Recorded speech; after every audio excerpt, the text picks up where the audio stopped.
आज हम जिस मूवी के बारे में बात करने वाले हैं उसका नाम है हिप्नोटिक। तो अगर आप चैनल पे नए हैं तो मेरे चैनल को सब्सक्राइब करके बेल आइकन को दबाएं ऐसे और भी वीडियोस देखने के लिए।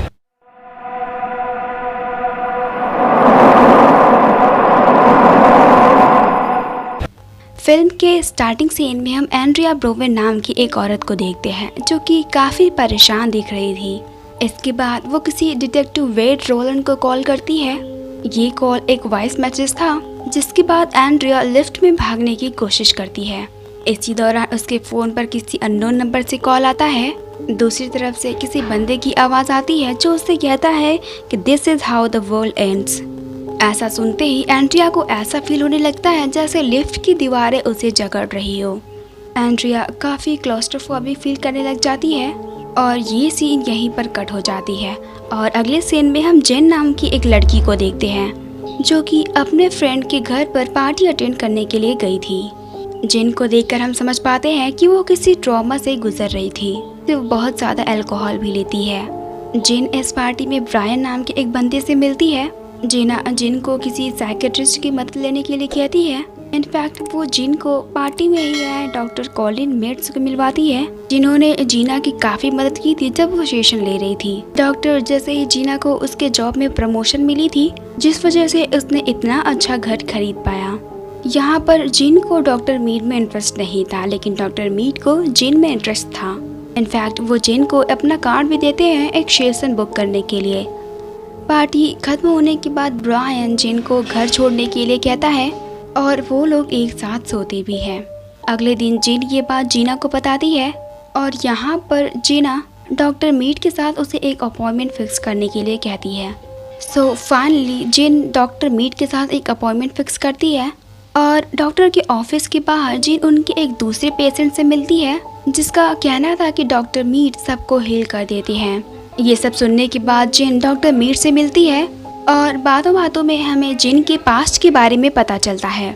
दरअसल जिन और ब्रायन कॉलेज में एक साथ थे और कॉलेज के बाद भी वो एक साथ ही रहते थे। जिन प्रेग्नेंट भी हो गई थी और ब्रायन उसका फियांसे भी बन चुका था, लेकिन प्रेगनेंसी के दौरान छठे महीने में उसका मिसकैरेज हो गया था जिस वजह से ब्रायन और उसका ब्रेकअप हो गया था।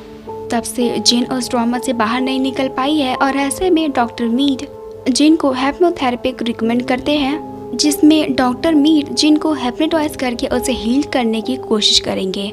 इसके बाद जिन इसे ट्राई करती है और ये 1 घंटे का सेशन जिन के लिए सिर्फ 3-4 मिनट के बराबर ही था। जिन इस सेशन से काफ़ी खुश थी।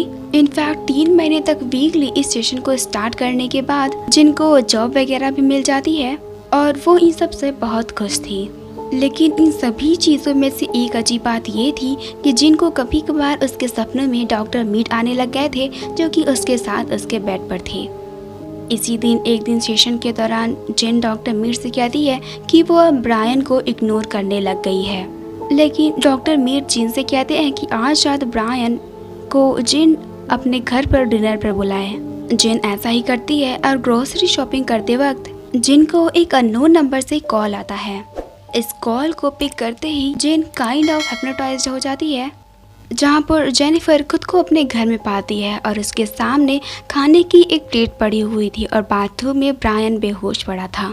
इसके बाद जिन अचानक से ही अपने होश में आ जाती है और वो ब्रायन को उसका इंजेक्शन देती है। इसके बाद ब्रायन बच तो जाता है लेकिन वो हॉस्पिटल में एडमिट हो जाता है और वो गोवा में भी चला जाता है। इन सभी घटना के बाद जिन अपनी ग्रोसरी शॉपिंग की बिल्स देखती है जहाँ पर उसने सेसमे ऑयल खरीदा हुआ था, जबकि जिन को कॉल के बाद का कुछ भी सीन याद नहीं था। और यहाँ पर मैं आपको एक और चीज़ बता दूँ कि ब्रायन को सेसमे ऑयल से एलर्जी थी और ये बात जिन को भी पता थी। जिन फौरन डॉक्टर मीट के बारे में ऑनलाइन रिसर्च करती है जहाँ पर उसे पता चलता है कि फिल्म के स्टार्टिंग सीन में दिखाई जाने वाली औरत एंड्रिया डॉक्टर मीट की पहली पेशेंट थी जो कि लिफ्ट में हार्ट अटैक की वजह से मारी गई थी। जिन फौरन ये सब जीना को बताती है और वो दोनों ही पुलिस स्टेशन जाते हैं। पुलिस स्टेशन में इनकी मुलाकात डिटेक्टिव वेड रोलन से होती है जो कि इनकी बात को तुरंत ही मान लेते हैं। जी हाँ, रोलन यहाँ पर बताते हैं कि भले ही एंड्रिया हार्ट अटैक से मरी हो लेकिन मरने से पहले वो काफ़ी देर तक इतना ज़्यादा डरने लग गई थी जिस वजह से उसका हार्ट रेट बढ़ गया था और उसी वजह से उसे हार्ट अटैक आया था। रोलिन उन्हें सजेस्ट करते हैं कि जीना और जीन डॉक्टर मीड के साथ कोई और सेशन अटेंड ना करे।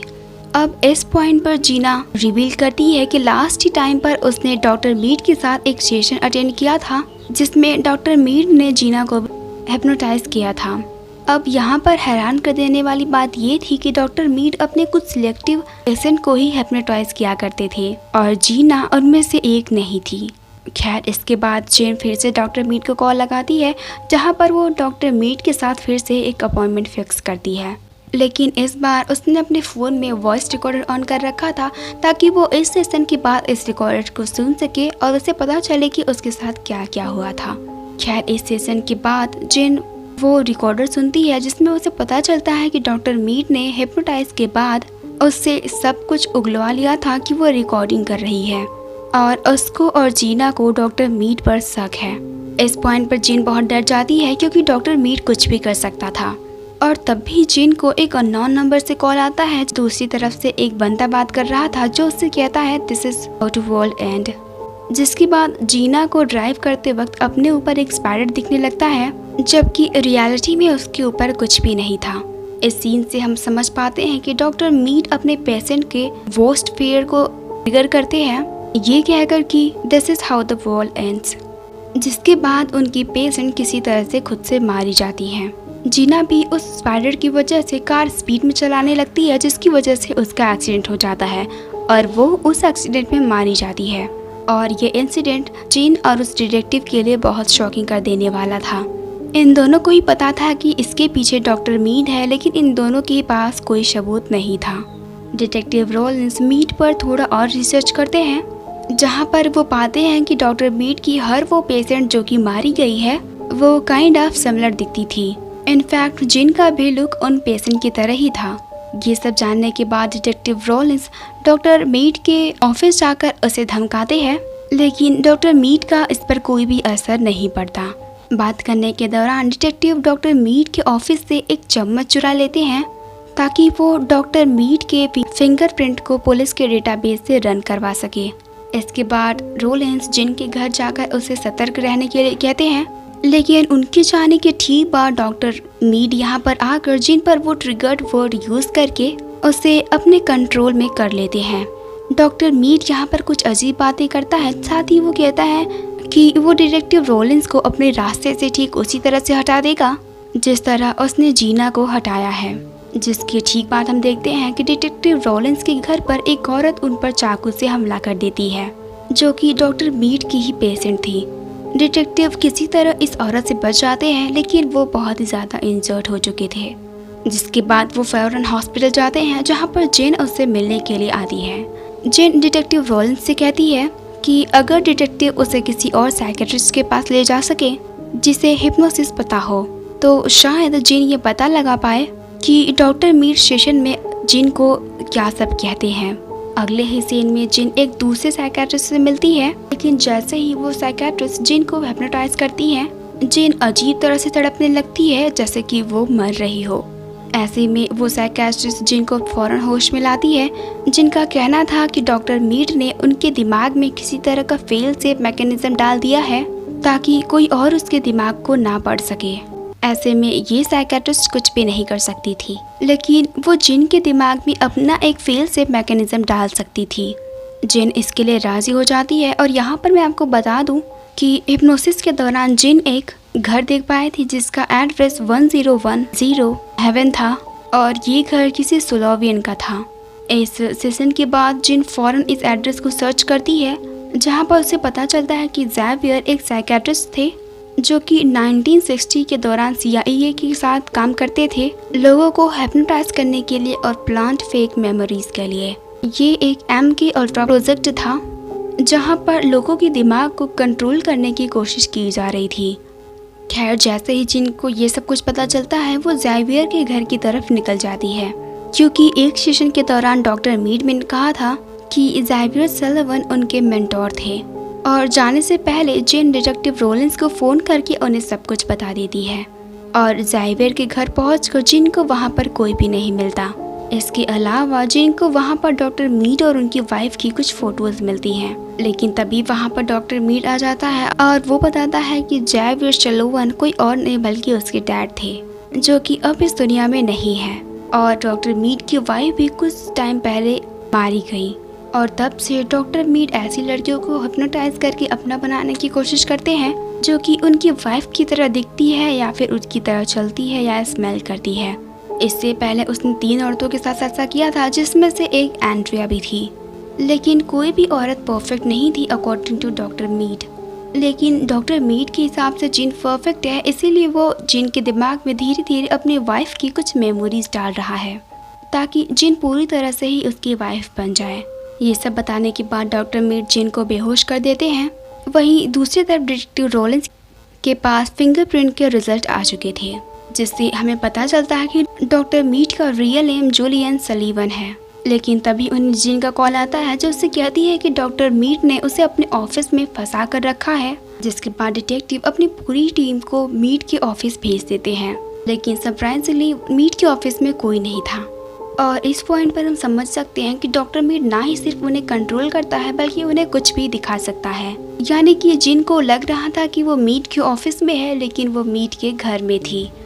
अब मीड जिन को अपनी वाइफ की तरह तैयार करता है और उसे ब्रेसलेट भी देता है जिसमें 6 मार्च लिखा था। 6 मार्च को मीड की एनिवर्सरी थी, जो कि आज ही था, और आज के दिन जिन मीड की वाइफ बन जाएगी दिमागी तौर पर। लेकिन मैं आपको बता दूं कि जिन ने यहाँ से आने से पहले डिटेक्टिव रॉलिंस को कॉल किया था, तो डिटेक्टिव रॉलिंस अकेले ही डॉक्टर मीड के घर पर आ जाते हैं, जिसके बाद डॉक्टर रॉलिंस और मीड के बीच हाथापाई होती है और इसी के दौरान डॉक्टर मीड जिन को इंस्ट्रक्शंस देकर कुछ भी करवा ले रहे थे। लेकिन हम देख पाते हैं कि जिन इससे फाइट करने की कोशिश कर रही थी, लेकिन हाथापाई के दौरान डॉक्टर मीड रॉलिंस भारी पड़ रहे थे क्योंकि डिटेक्टिव रॉलिंस पहले से ही इंजर्ड थे। और इन सब के बीच में एक सीन था जिसमें जिन के हाथ में गन थी और वो शूट करती है और सीन यहीं पर कट हो जाती है।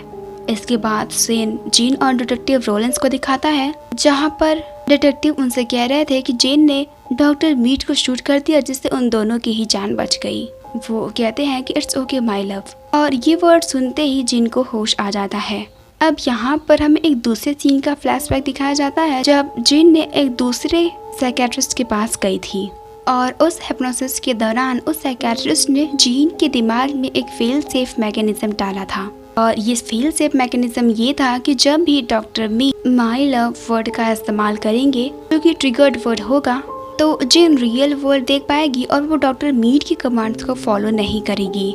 यानी कि डिटेक्टिव रॉलिंस के माय लव बोलने के बाद ही जिन देख पाती है कि उसने असल में डिटेक्टिव को ही शूट कर दिया था और यहाँ पर उसके साथ डॉक्टर मीड था, जो कि उसे गलत चीजें दिखा रहा था।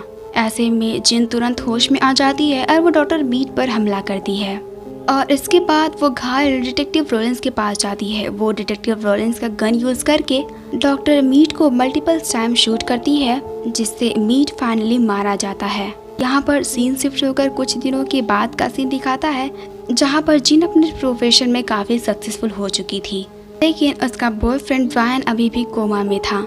जिन की बातों से हम समझ पाते हैं कि वो ब्रायन के साथ वापस से रिलेशनशिप में आने को तैयार है। और दूसरी तरफ डिटेक्टिव रॉलिंस भी जिंदा बच गए थे, जिन्हें अब प्रमोशन भी मिल गया है। तो ये थी हिप्नोटिक की कहानी और इसी के साथ ये मूवी यहीं पर एंड हो जाती है।